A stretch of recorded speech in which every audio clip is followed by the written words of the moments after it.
It's green. We don't want them dying in the middle of your Why not? oratory. Why not? I mean, yeah, it was already dead yesterday after the Ohio State game.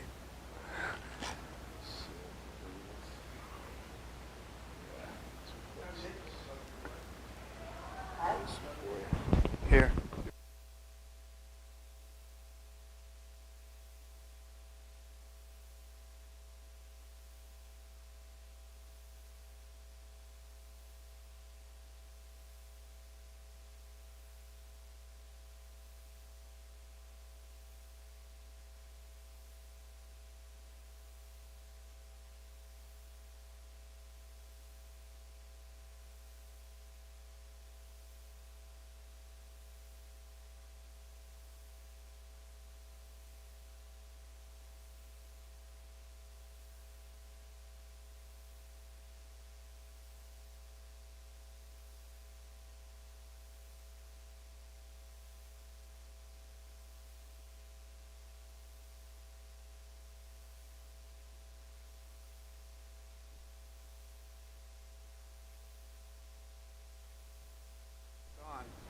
Good morning.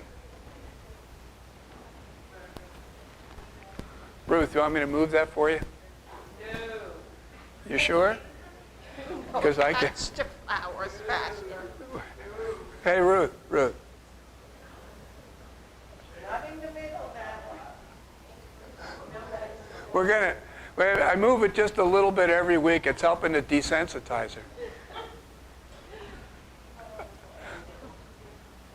What? Yeah, I know, but you can't see it with me standing here like this, right?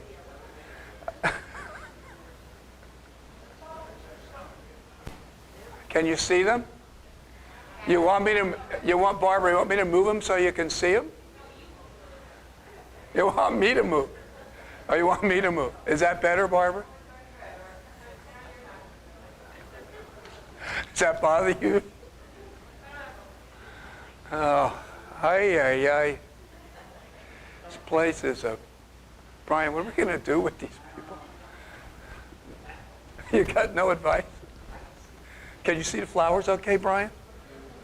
So to make sure that you could see them okay, because I wouldn't want you upset by not seeing the flowers clearly. Okay, Paul, are we ready to start? You are? Okay. Well, let's begin today with a word of prayer. Father, thank you for this day of rest that you've given us, a day of worship. Thank you that we could gather in your presence and study your word. And we acknowledge that we totally depend upon you for your blessing and help. We pray, therefore, that you would help us this morning and pour out the Holy Spirit upon us. Write the truth of your word upon our hearts. Help us to live in the light of it. In Jesus' name we pray. Amen. And we return to Proverbs this morning. And with regard to the lessons, we had the general lesson about life and wisdom, and then the 3 religious lessons. And now I said that in this section of Proverbs, Solomon opens up what I would call 7 character lessons.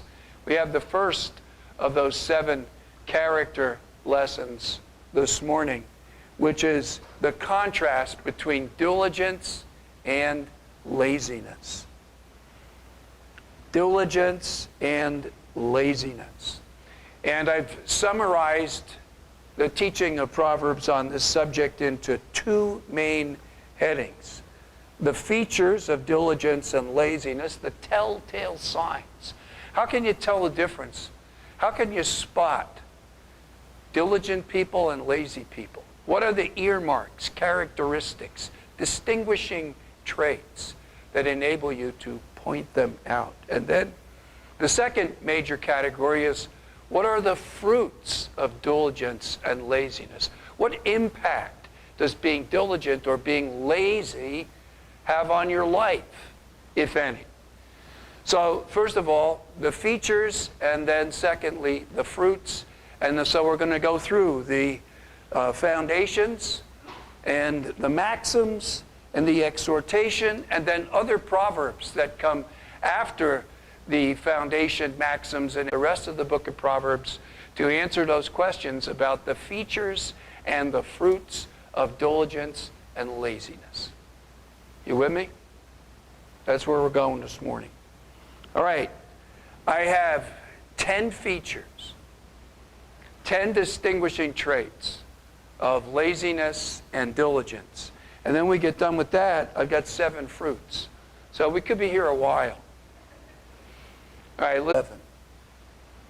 How long will you sleep, O sluggard? And will you arise out of your sleep?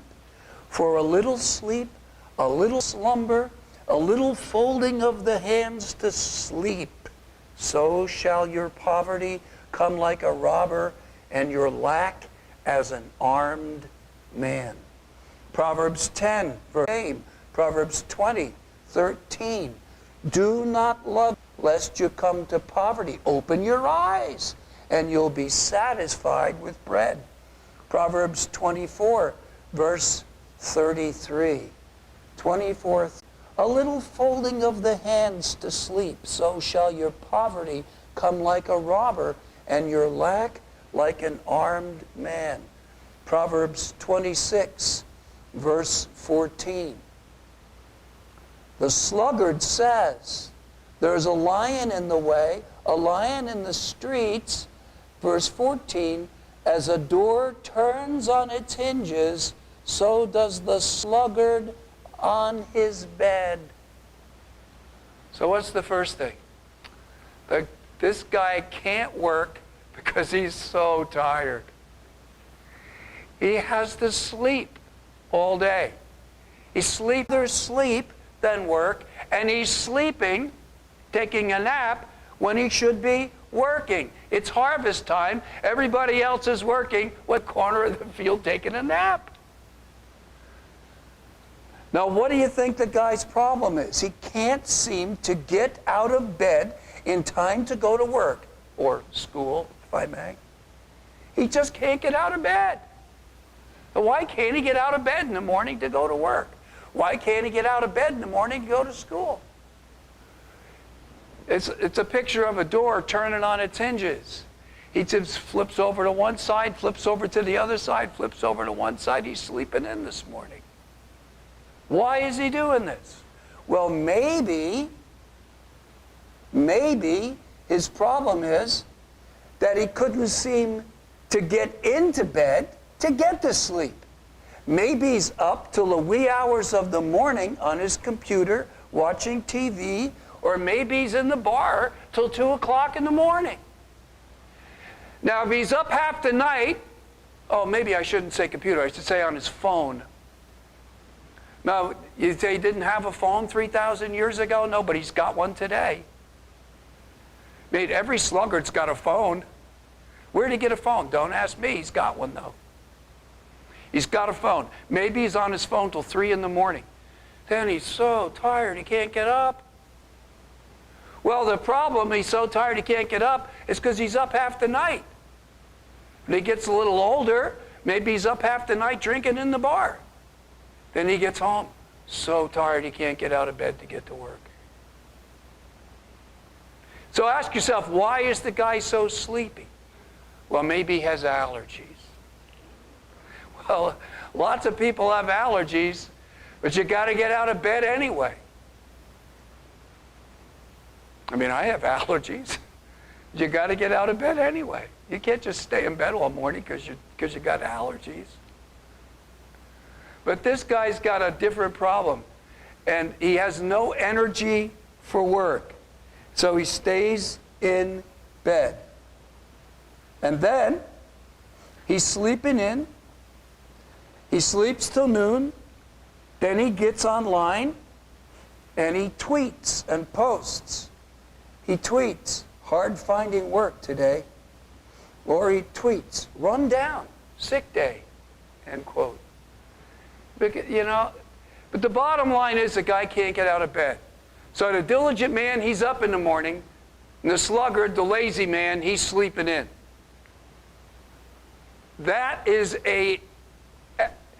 a characteristic that you can mark down. It's repeated over and over and over again. You want to tell the difference between a diligent person and a lazy person? The lazy person is constantly taking a nap. Now, I have to admit, I nap a little more in my 70s than I did in my 30s. So I'm not saying it's wrong always to take a nap. There are times in the afternoon now where this poor old man can't keep his eyes open anymore. But that's not what this is talking about. It's not talking about getting into your 70s and taking a nap in the afternoon. This is talking about a guy that can't get out of bed to get to work because he's up half the night doing God knows what. Okay? So that's the first mark. The diligent man goes to bed. Why does he go to bed? Because he wants to get up in the morning and go to work. And he knows he can't get up in the morning and go to work if he's been up all night. It's real simple, folks. It ain't complicated, and that's the first and foremost distinctive and characteristic by which you can tell the difference between a lazy person and a diligent person. And it has to do with their sleeping habits. Comments, questions? Right? If you've ever worked at all in the workplace, you see this, you know that this is true. There's people that just cannot get to work on time ever. And the reason they can't is they're up half the night. They can't go to bed on time. They don't want to go to bed on time because they don't have no interest in getting up. All right, that's the first thing. And the second thing is the sluggard has no heart for work. Notice Proverbs 10:4. He becomes poor that works with a slack hand, but the hand of the diligent makes rich. So the sluggard, he works with a slack hand. Literally a limp hand. Now, did you ever shake hands with a limp handshake? You know what that's like, the limp hand? Right? What does that tell you? When somebody shakes your hand with a limp hand, it tells you, it makes you feel, no matter what the reason is, it makes you feel like their heart's not in it. The guy's problem with his limp handshake of work, he says, oh, welcome, Mr. Work. And how does he shake work's hand? Limp hand. The guy has no heart for it. His heart is not in it. He has no energy to do it. He has no devotion to it. He's not really engaged with it. You put any construction you want, he's working with a limp hand. That's his problem. He doesn't want to work. Doesn't like to work. He's not engaged with work. He's not committed to work. He's approaching it with a limp handshake. Does that make sense? With a diligent person, when work says, hello, he shakes work's hand. He grabs onto it and squeezes it. He's engaged with it. His heart's in it. The difference between diligence, laziness, this guy's working with a limp hand. Does that make sense? He's got no heart for it. This is the next one is that, I don't know how to put it. Let me read you the Proverbs. He that tills his land will have plenty of bread. Oh, did I quote what it was? No, 12:11. Proverbs 12:11. He that tills his land will have plenty of bread. So, what's this guy doing? How's he spending his day? Okay, he went to bed early, he got up, he shakes work's hand with a solid handshake, he's committed to it, and what's he doing? He's out there and he's tilling his land. And what's this other guy doing? He's not going to work today. What's he doing? He that follows after vain persons is void of understanding. So there's a difference between tilling your land, getting to the work you're supposed to be doing, and following after vain persons. So what this guy's problem is he is following after vain persons. He is researching and trying every conceivable way to make a living without work. How can I make a living without working? He's not out there working till in the field. He's following vain persons. He's working at something. He's working at how to make a living without working. That's what he's doing. So you have the diligent and the lazy. The lazy guy, the only thing he has energy to do is find ways to have money without having to work. Every single get-rich-quick scheme, he's following it. Every little trick, he's doing it. He's got all kinds of ways to have what he wants without having to work for it. And of course, it makes him vulnerable to every scam that was ever invented. And Paul uses a similar illustration in 2 Thessalonians. I'm not quoting it, but he says, those that are not working at all, but then he makes up a kind of a word, it's a figure of speech, but working around it. And that's what this guy's doing. He's working around it. He's not working, he's working around it. He's finding all the ways he can to make money without work. And now, of course, the lazy person, he regards it as hard work to expend the energy that he needs even to eat. Proverbs 12:27, the slothful man does not roast that which he took in hunting, but the precious substance of men is to the diligent. Proverbs 19:24, the sluggard buries his hand in the dish and will not so much as bring it to his mouth again. Proverbs 26 and verse 15, 26:15.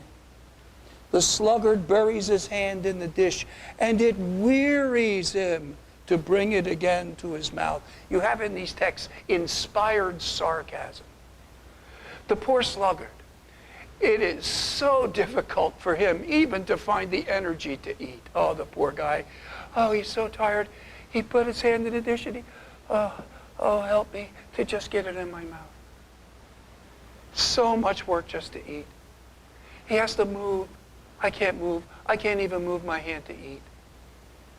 Don't you feel sorry for him? Oh, he finished his meal. Give him a gold star. He was able to eat. It's inspired sarcasm. You tell me what else that is but inspired sarcasm. So, who knows? Maybe Solomon was a New Yorker. Who knows? Maybe he visited New York once, who knows? 3,000 years ago, can you imagine? Visiting Manhattan 3,000 years ago. Anyway, that's not the point. Anyway. Here's another one. When he's working, this is what he's really doing. Here's the thing. Proverbs 14:23. In all labor there's profit, but the talk of the lips tends only to penury or poverty or lack. He does too much talking at work and not enough working. Even at work, he is rarely actually working, but he's perpetually, quote, taking a break. He wanders from office to office looking for somebody to listen to him.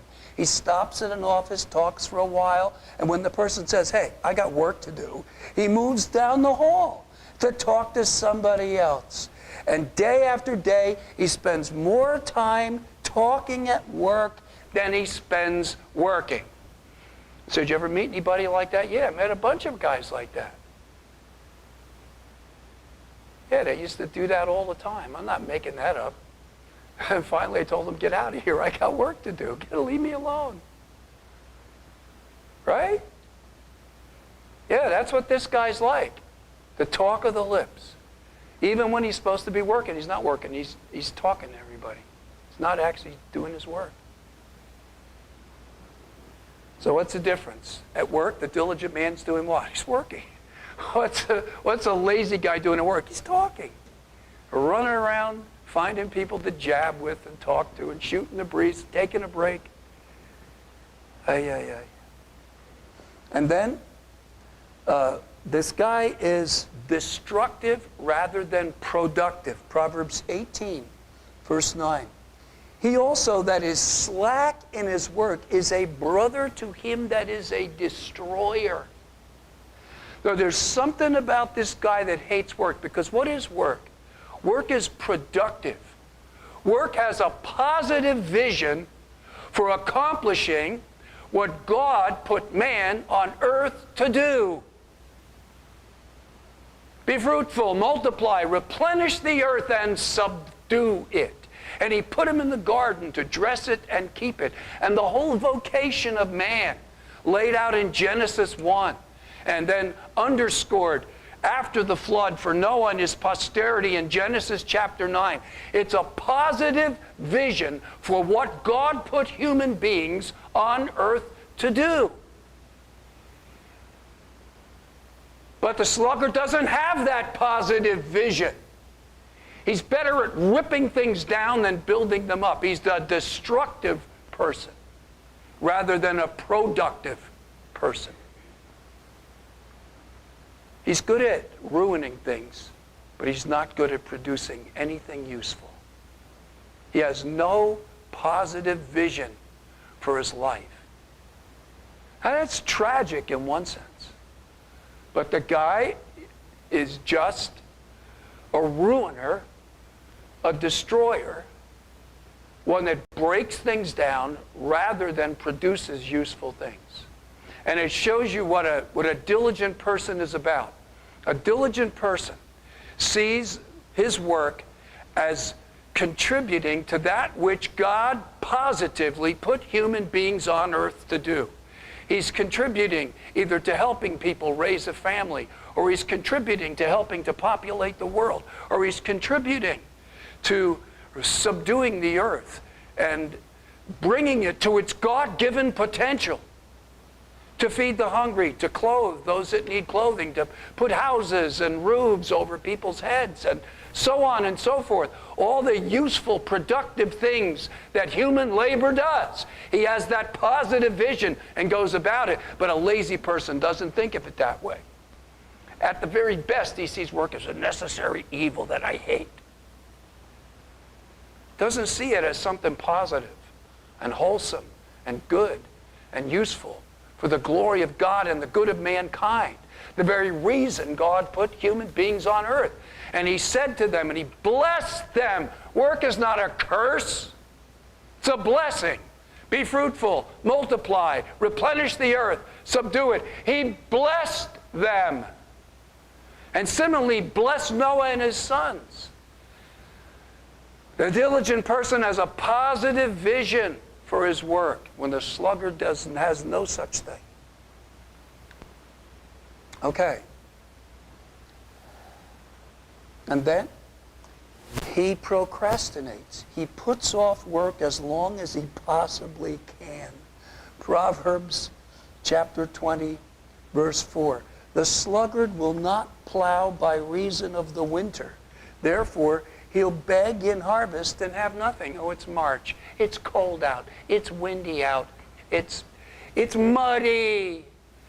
It's cold and windy and muddy. I'm not going out to work now. I can't do it now. It'll get warm soon. Maybe I'll get started in May. Maybe it's not warm enough in May. Maybe we'll wait till June or July. And you're 3 months behind. And then you're going to beg and harvest and have nothing because you procrastinated. You wouldn't do it because it was too cold to do it today. I can't do it today, too cold. Well, nobody likes to go out in the cold and work. But diligent people do it. And lazy people don't. They procrastinate until, I can't do it, until the working conditions are absolutely perfect. I don't want to have to get up in the dark. I don't want to have to work after dark. I don't want to have to work in the cold. It's too cold out. I'll put it off until it's a warmer, nicer day. He's finding every reason he can to put it off. That's the difference between a diligent person and a lazy person. Diligent person is out there in the mud and the cold and the wind, and he's working.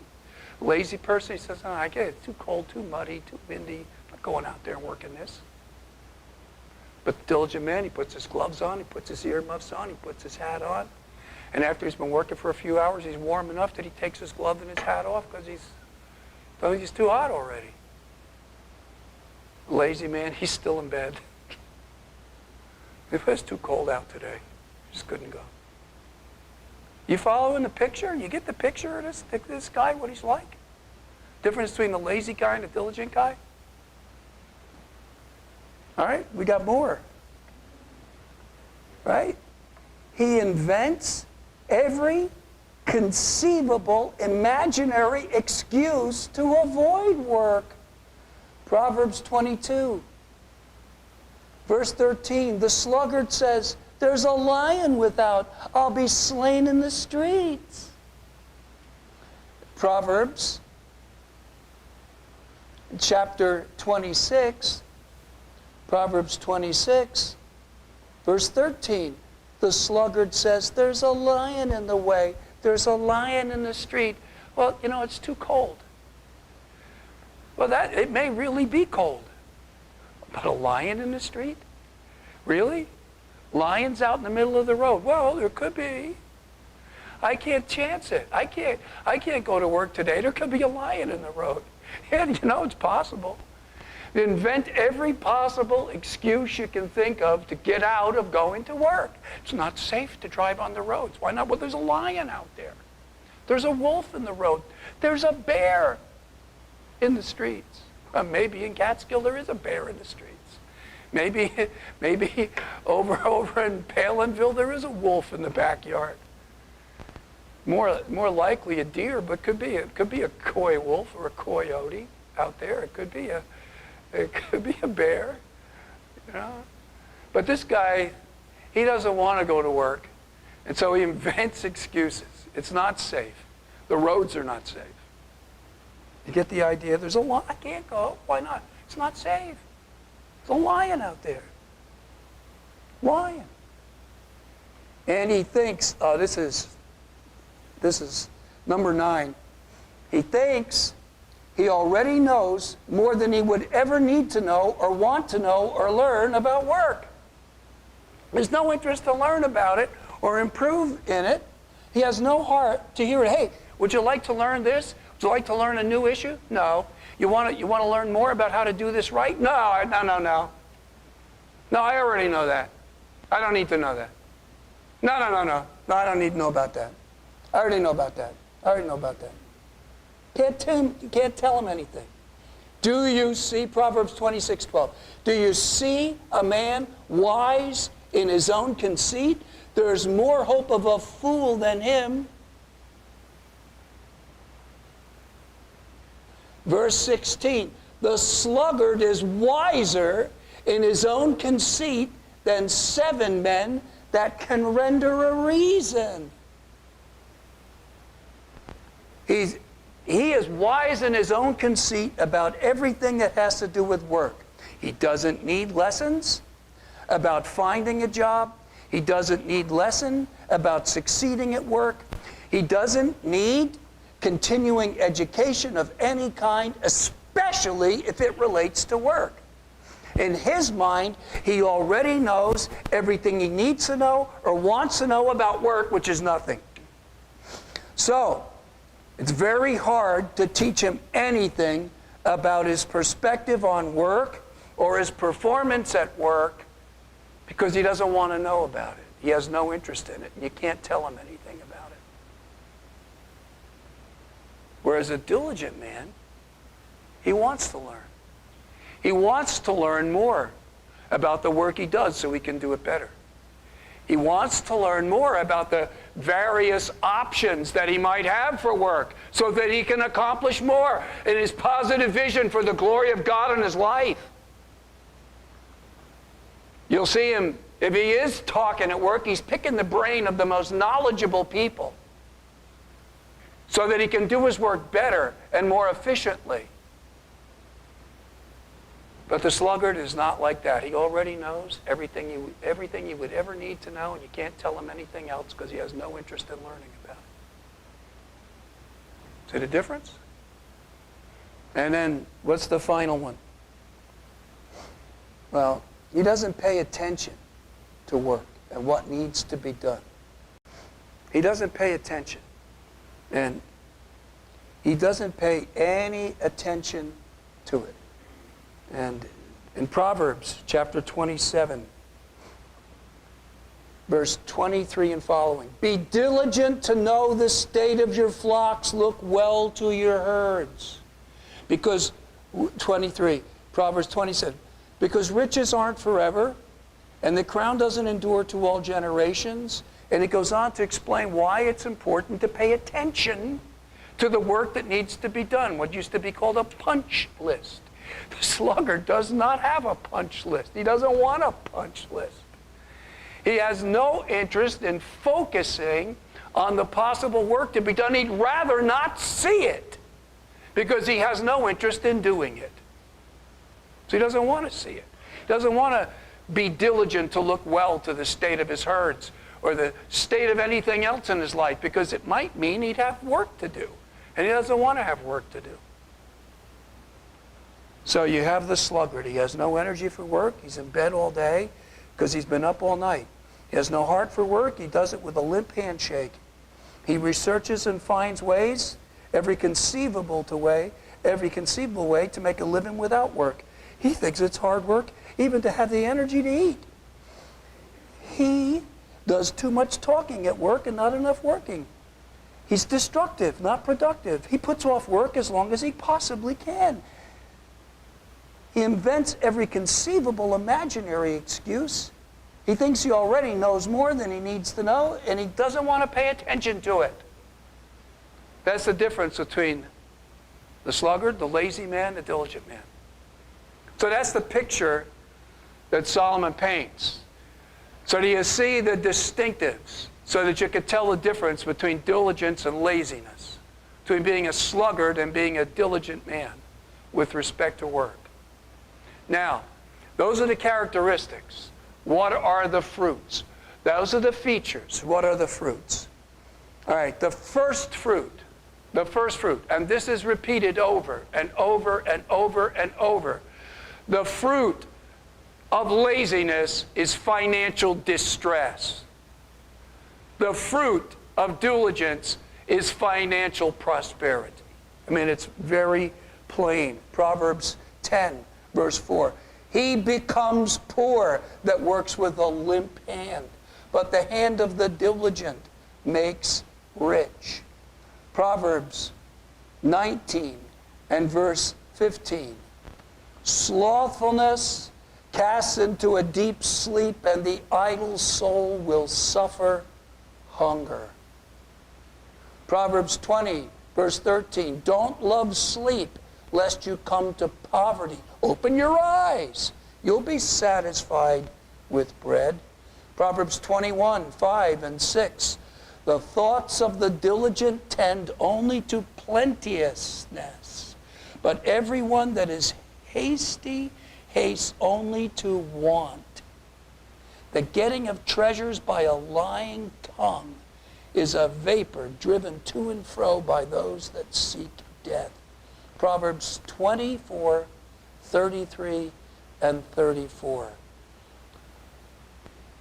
I went by the field of the sluggard, and by the vineyard of the man void of understanding. And look, it was all grown over with thorns. And verse 33, a little slumber, a little sleep, a little folding of the hands to sleep, so shall your poverty come like a robber, and your want like an armed man. Working with a limp hand leads to poverty. He who won't work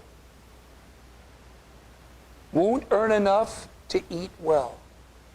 Sleeping all day in bed leads one to debt. Deceitful schemes to get rich quickly without a pattern of hard work are the fastest route to poverty. As a general rule, hard work produces prosperity, and laziness produces self-inflicted poverty. That's the first and foremost thing that the book of Proverbs underscores about the fruits of diligence and laziness. And he repeats it over and over and over again. So you want to sit up all night and not go to work during the day? Where's that going to land you when you get older? It's going to land you in poverty. When they get to bed on time, get to work, learn about work, think about it, do it diligently, where's that going to land you? Prosperity. Now, these are general things. Is it possible for a lazy person to wind up with billions of dollars? I guess.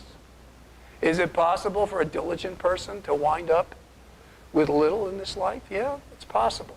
But the general rule is not that. The general rule is that diligence gives rise to prosperity and laziness to poverty. And this is talking about general rules. It's not talking about, I'm not saying that Job was a lazy man because the people came and stole all his things and everything else. And if he'd been diligent, that wouldn't happen to him. I didn't say that. No. So this is talking about a general rule. The next thing is disgrace or honor. Disgrace or honor. Proverbs chapter 10, verse 5. He that gathers in summer is a wise son, but he that sleeps in harvest is a son that causes shame. And Proverbs 22 and verse 29. You see a man diligent in his business, he'll stand before kings, he won't stand before mean men. So the difference, as a general rule, laziness produces disgrace, and diligence produces honor. Disgrace, honor. Poverty, prosperity. Third fruit is irritating disappointment or satisfaction. Quote, exceeds expectations, end quote. Proverbs 10:26. As vinegar to the teeth and as smoke to the eyes, so is the sluggard to those that send him. You don't like getting smoke in your eyes. So you send a sluggard on a job, you're going to wind up with irritating, smoke in your eyes, disappointment. You delegate something to him, and the result of it, a lazy man, the boss of a lazy man is going to experience irritating disappointment, smoke in his eyes. That's the pattern. He can't do it right, can't do it on time. You count on him, and you're going to get smoke in your eyes. The opposite, the diligent man, quote, exceeds expectations. You may not expect all the good things that you're going to get when a diligent man works for you, but it's not going to be smoke in your eyes. It's going to be good. You're going to be satisfied and go beyond satisfaction.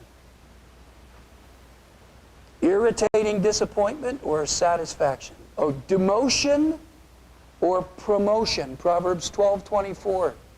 Proverbs 12:24. The hand of the diligent shall bear rule, but the lazy person, the slothful, will be put under task work. So you got these two employees. One of them is diligent and the other one is lazy. The boss would rather just fire the lazy guy. Get out of here, I don't need you, you're a pain in the neck. Can't count on you, but he can't. So what does he do? He finds some menial work for him to do where he can do the least possible harm to the company. And what does he do with a diligent man? He promotes him to positions of greater responsibility and influence where he can do the most good for the company. Diligent man, as a general rule, is promoted. And the lazy man is either demoted or just plain flat out fired. Go mess up somebody else's business. Go destroy somebody else's profit. Leave mine alone. You see that? So these are the fruits. These are general rules. Now, is it possible for a diligent man to be demoted by some envious people? Yeah, okay. All kinds of stuff can happen. Can somebody be envious of your diligence and try to put you over here because, you're outshining them and embarrassing them? Yeah, it happens. But the general rule is, the hand of the diligent bears rule, and the lazy guy gets demoted. It's the way it works. Then one of the saddest things, the fifth mark, is wasted potential and broken dreams. Proverbs 13 and verse 4.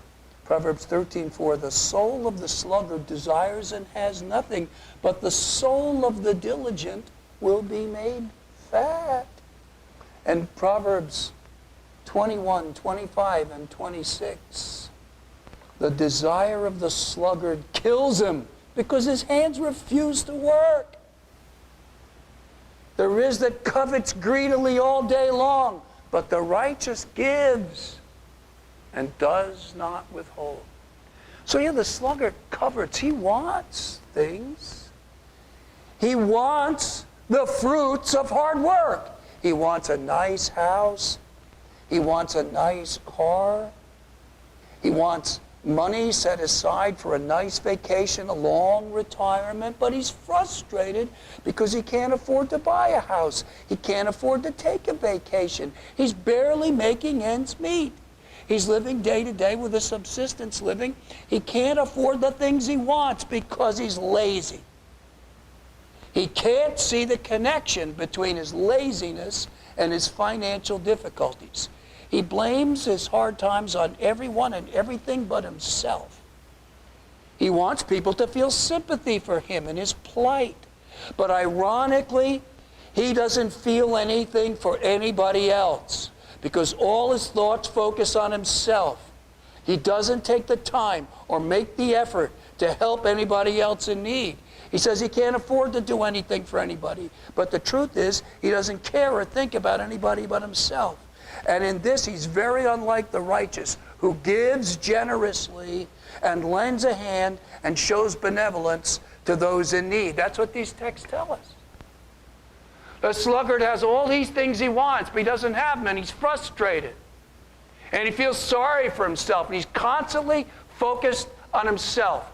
Whereas the righteous man, he's working diligently. He has to give to him that has need, has a generous heart that gives to other people. Very different fruits. So the fruit of diligence is satisfaction, fulfilled desire, and generosity. And the fruit of laziness is frustration and self-pity.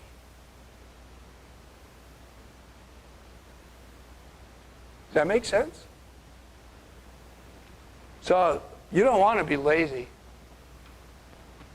You want these fruits in your life? Go ahead, be lazy. This is general. This is what's going to happen to you. You don't want this stuff. You want the fruits of laziness? I know I don't. This is awful. And it's not the end of it yet. Not only wasted potential and broken dreams, as opposed to success and fulfillment. There's a sixth fruit.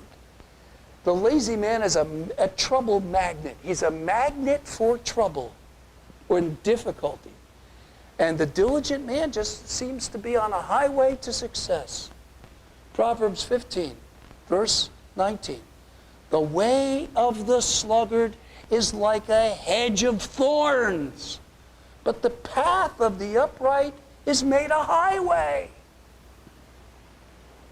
It's like a hedge of thorns. Once troubles start, for a lazy man, they just tend to snowball. Problems grow bigger and bigger. Everywhere he turns, another difficulty meets him. His path is full of hardship. Why is that? His trouble and hardship are the fruits of his laziness. Lazy people are trouble magnets. It follows them and clings to them, and they don't see the connection.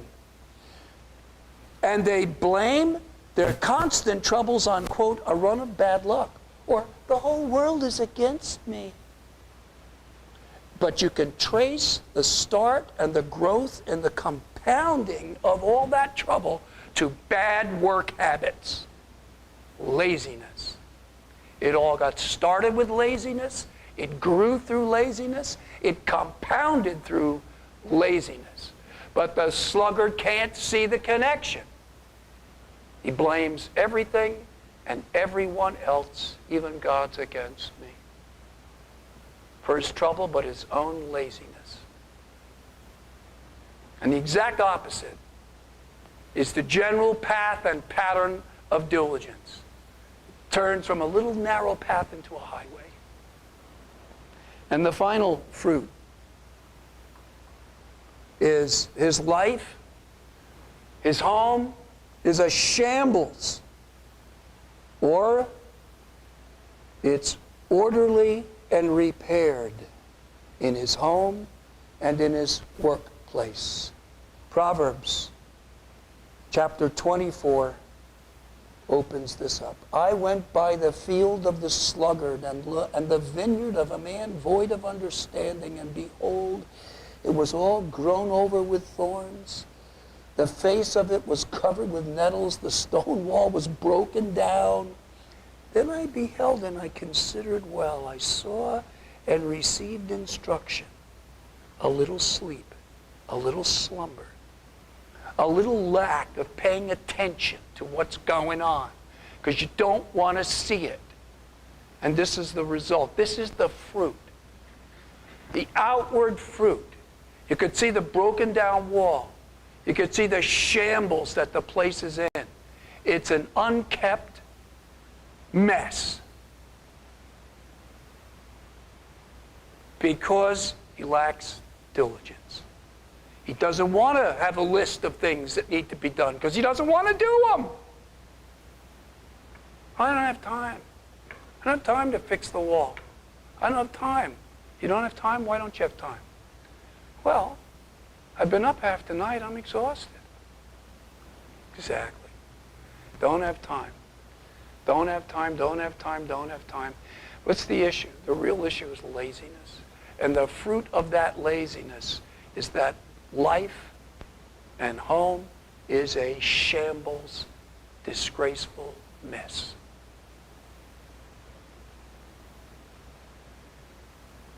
Well, those are the fruits. Those are the earmarks and the fruits of diligence and laziness. Now, we got like 10 minutes left. Let me give you some homework. Ready for homework? Put off laziness and procrastination and cultivate and put on diligence and hard work. So how do you do that? Oh, you've got to fear God. You've got to say, okay, what am I doing today? Am I going to bed? Why am I doing that? Lord, because I'm living before you. I want to spend my life doing what you want me to do. What do you want me to do with my life, with my time? That's what I'm going to be doing with it. The fear of God, stewardship from God, purpose of life, the Christian work ethic. Put on these things and put off laziness. That's your homework. So evaluate your life. Do you have the marks in your life of laziness or diligence? And look at the fruits. Do you have the fruits of laziness or diligence? How are you doing? Well, your homework is this. Evaluate yourself honestly before God, conscientiously before God, and put off laziness and put on diligence. By God's grace, that's your homework. Now, am I saying he's saved by works? You know better. I'm not saying that.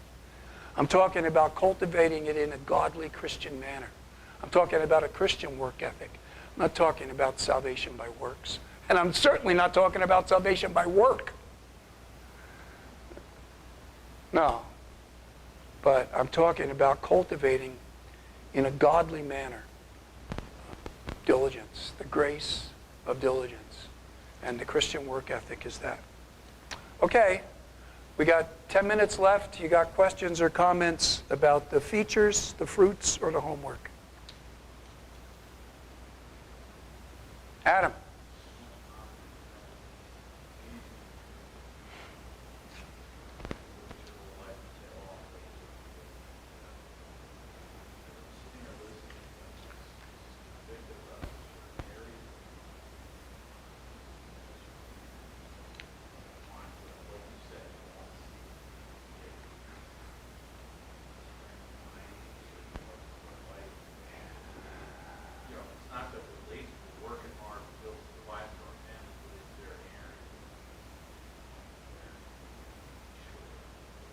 It could be.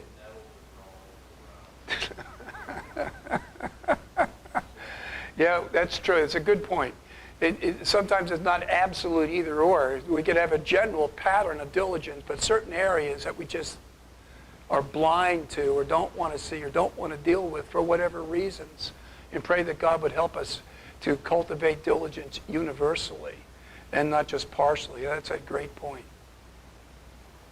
Great point. Yep. Any other? That's good comment, Adam. Thank you.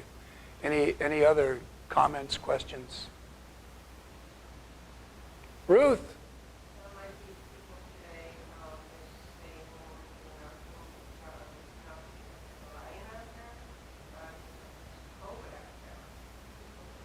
home, The COVID lion?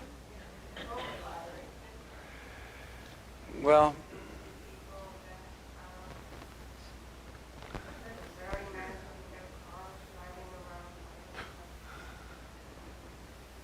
well, okay. I'm not saying a guy can't wear a mask in a car. I mean, I don't know that there's necessarily a connection between laziness and putting a mask on in a car. Well, it could be. Maybe the car stinks. I don't know. I mean, I don't know. Look, I see. Yeah, I see. I get the point. The point is excessive fear, like the sluggard makes things up that are dangers that don't really exist. Yeah, that's not the only context in which people are afraid of things that go beyond reasonable fear. Paranoia does not just pertain to sluggards. Let me put it that way. I would agree with that. You can be paranoid about all kinds of things.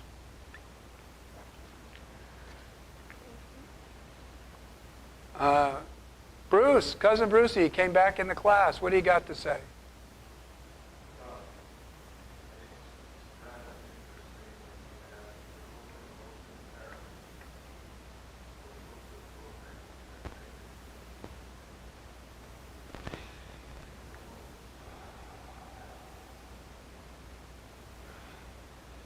The Apostle Paul said with regard to the church, if a person could work but he can't work, don't let him eat.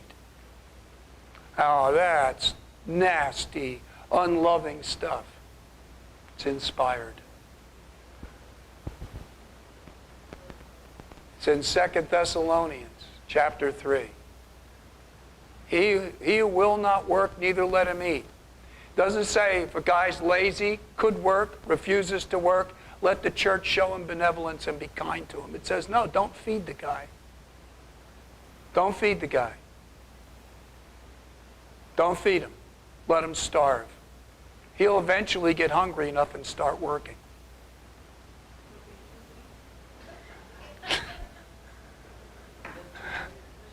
Yeah, and too tired as well.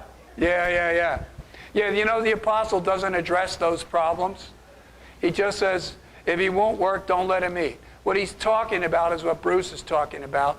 Don't encourage a so-called, quote, welfare mentality, that you're going to live off other people rather than labor to provide for yourself.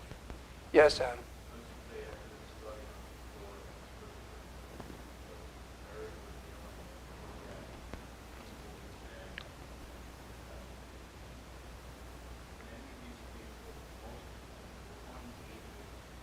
Right.